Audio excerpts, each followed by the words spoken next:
soit rendue à Dieu.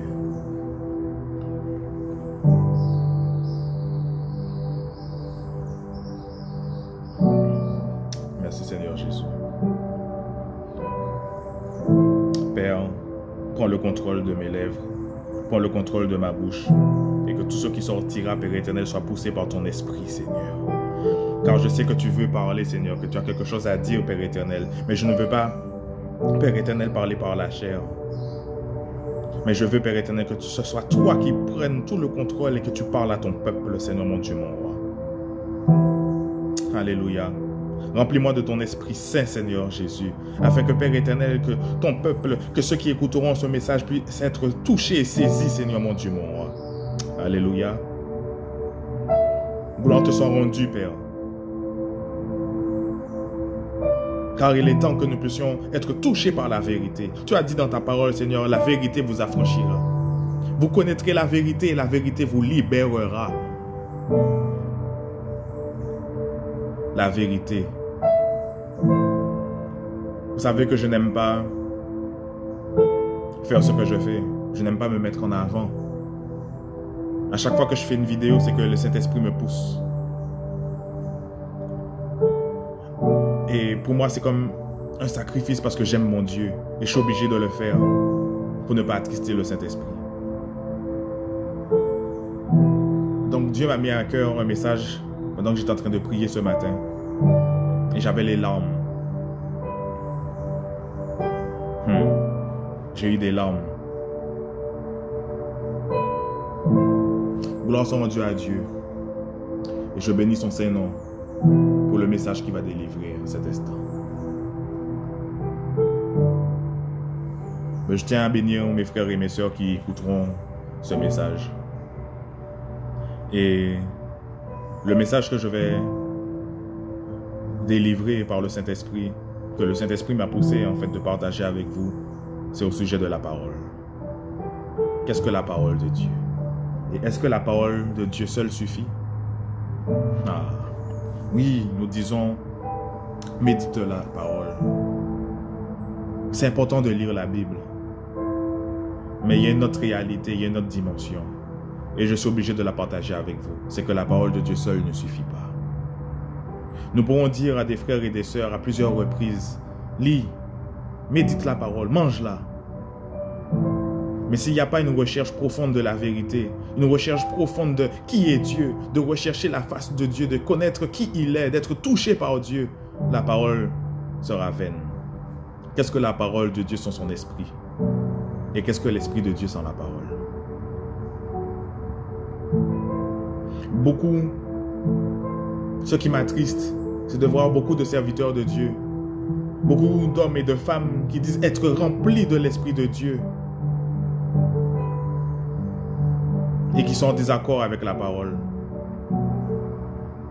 Ou de voir en fait que je rencontre des hommes et des femmes qui ont la connaissance de la parole et qui pourtant critiquent leurs frères,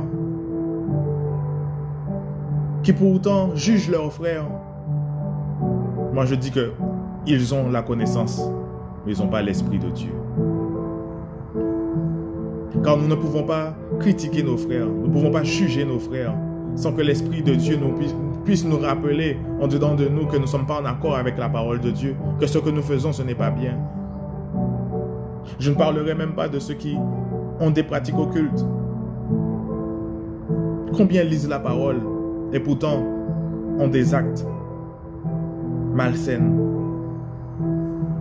Je ne juge personne. Qui suis-je pour juger? Mais je parle d'une réalité.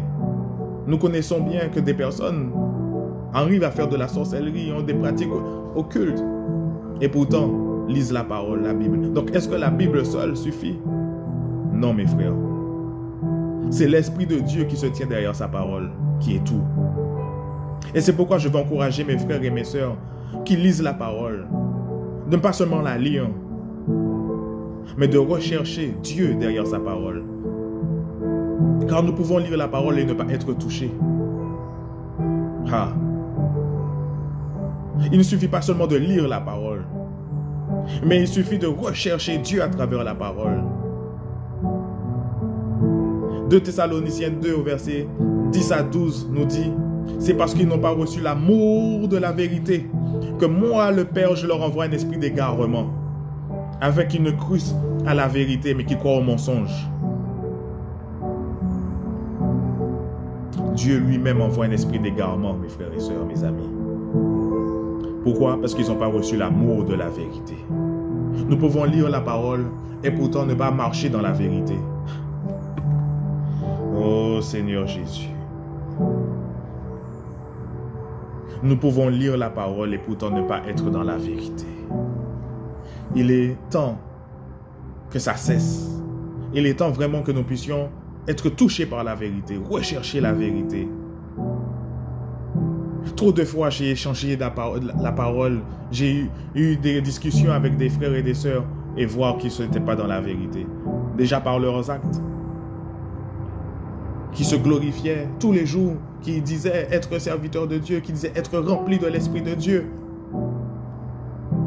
De leur bouche, ils avaient la connaissance. Nous ne pouvons pas dire être remplis de l'Esprit de Dieu et ne pas ressentir l'Esprit de Dieu.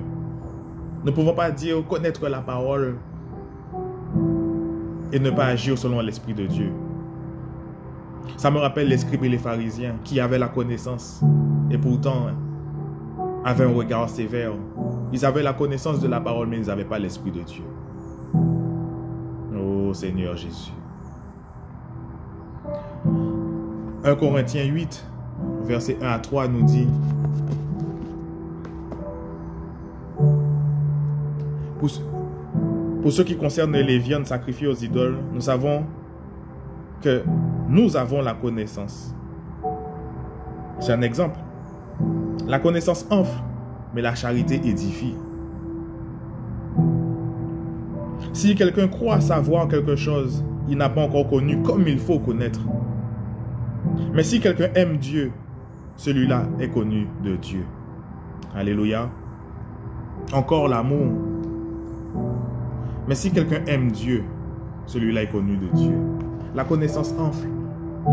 L'objectif, ce n'est pas de connaître, de lire pour connaître la parole. Jésus dit dans Jean 14 à ses disciples: si vous m'aimez, gardez mes commandements. Moi, je prierai le Père et vous enverra le consolateur, l'Esprit de vérité. Quand j'ai dit 2 Thessaloniciens dit au chapitre 2, au verset 10 à 12, c'est parce qu'ils n'ont pas reçu l'amour de la vérité que j'en envoie un esprit d'égarement. Le plus important, c'est de recevoir le Saint-Esprit. Et quand nous lisons la parole de Dieu, que le Saint-Esprit nous saisisse et nous touche et nous guide dans la vérité. C'est la parole révélée qui agit en nous. La parole seule nous fait juste prendre de la connaissance. Et la parole le dit, la connaissance enfle. Mais c'est l'Esprit de Dieu qui vivifie. Nous devons vraiment rechercher ardemment, du profond de notre cœur, la vérité de Dieu. Rechercher la présence de Dieu, rechercher à être connecté à Dieu, de rechercher à savoir qui est Dieu, notre Dieu, à travers sa parole. Parce que beaucoup croient marcher dans la vérité, beaucoup croient être des serviteurs, beaucoup se disent être remplis de l'Esprit de Dieu. Et pourtant font du tort autour d'eux. Il faut que cela cesse. Nous ne pouvons pas prêcher la parole de Dieu sans l'Esprit de Dieu. Je ne juge personne. Mais je tiens à rappeler que c'est important pour nos frères qui sont derrière, qui rentrent dans la parole, qu'il ne suffit pas seulement de lire, mais qu'il est important de rechercher la personne de Jésus-Christ à travers la parole. D'avoir un désir profond de connaître la vérité. Et c'est quand tu rechercheras la vérité que la vérité se révélera à toi. Et nous savons que la vérité, c'est le Saint-Esprit. Parce qu'on l'appelle aussi l'Esprit de vérité. Jésus, j'ai eu toujours cette image qui dit: Père, mais regarde Dimitri. Il a dit: si vous m'aimez, gardez mes commandements. Moi, je prierai le Père et je vous enverrai le consolateur. Jésus l'a dit. Donc, il nous regarde tout chacun. Il sait si dans notre cœur, dans notre esprit, nous sommes animés d'un esprit de vérité, que nous recherchons la vérité. Et c'est quand il verra le profond désir que nous rechercherons la vérité que Jésus dira: Seigneur, Papa, il recherche la vérité. comme on a dit, envoyons-leur l'esprit de vérité. Mes frères et sœurs, qu'est-ce que la parole sans l'esprit de Dieu? Et qu'est-ce que l'esprit de Dieu sans la parole? Soyez tous bénis. Il est temps que nous puissions marcher dans la vérité, être saisis par la vérité. Et c'est la vérité qui nous libérera. Car trop souvent nous lisons la Bible et nous pensons parce que nous avons la connaissance que nous sommes dans le plan de Dieu. Nous agissons et nous devenons comme des scribes et des pharisiens. Nous prenons la parole, nous jugeons. Or, que c'est l'Esprit de Dieu qui fait tout. Le plus important, c'est d'avoir l'Esprit de Dieu. Soyez bénis mes frères et sœurs. Dieu nous aime et il est temps